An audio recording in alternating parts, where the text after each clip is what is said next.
Welcome to the channel. If you're a fan of daily music videos or rock and roll history, you're in the right place. Today, it's rock and roll urban legends, debunked or confirmed. Let's dive into some of the biggest mysteries of rock and roll, see if we can figure out if they're true or not, so let's get into it. At number 1, we have the Paul is dead conspiracy. Now this theory states that Paul McCartney died in a car accident and was replaced by a look-alike.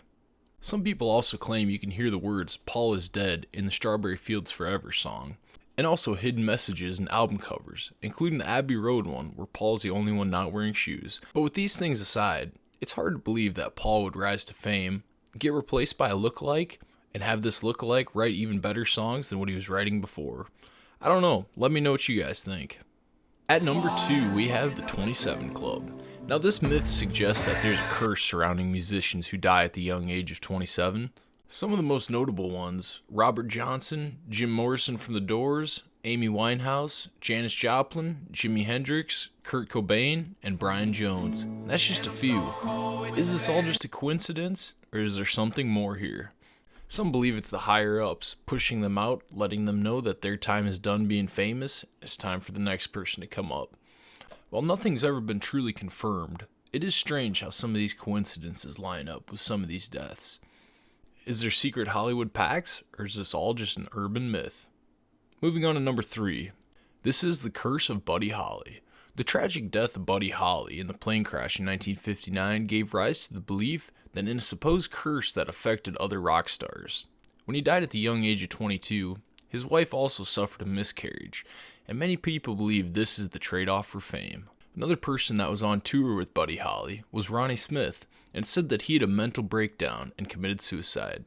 A few years after Buddy Holly's ultimate demise, the new lead singer of the Crickets, David Box, also died in a plane crash.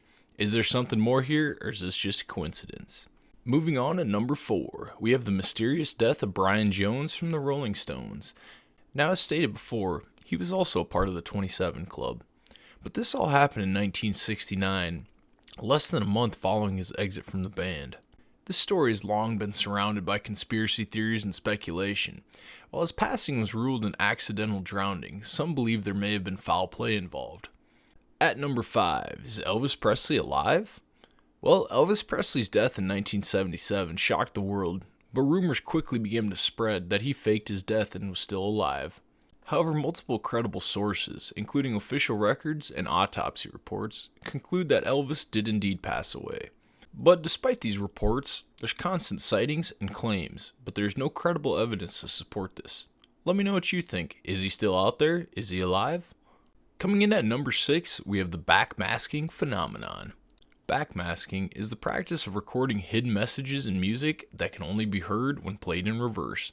This gained traction in the 1980s with claims that rock songs contain subliminal messages promoting drug use or satanic worship. While some artists have incorporated this to be a part of their music, no real evidence has been found to support these claims. Coming in at number 7, we got an interesting one. This is the Mozart effect. The Mozart effect theory suggests that listening to classical music, particularly Mozart, can enhance cognitive abilities and intelligence. However, scientific studies have not established a direct link between listening to rock music or Mozart having a change in your mind. At number 8, we have Keith Richards. Isn't it strange that you can live your whole life with substance abuse and still be perfectly fine? Well, there's a myth that this legendary guitarist undergoes regular blood transfusions to cleanse his body from all the years of cigarette smoking, drugs, and alcohol. However, Richards himself has debunked the myth, stating that it's simply humorous extravaganza. Now you let me know what you think. Number 9, we have the white lighter's curse. Now it's believed by a lot of people never to use a white lighter, that it brings bad luck. Now no one knows exactly when this myth started, but late 60s and early 70s, after the death of Jimi Hendrix, Janis Joplin, and Jim Morrison, led to a lot of superstition between fans and other musicians. What gave this theory fuel is all these people that they found dead had a white lighter on them. And it was reignited in 1994 when Kurt Cobain was found dead with a white lighter. And once this started, fans and musicians alike have refused to use these white lighters.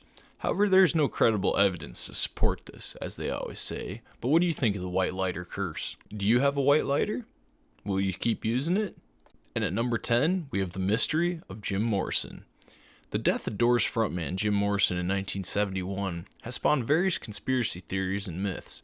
Some claim that he faked his own death and lived in seclusion, while others speculate about foul play or accidental overdose. However, official reports state Morrison died of heart failure, and there's no concrete evidence to support this alternate theory. And at the time, he was also wanted with an arrest warrant.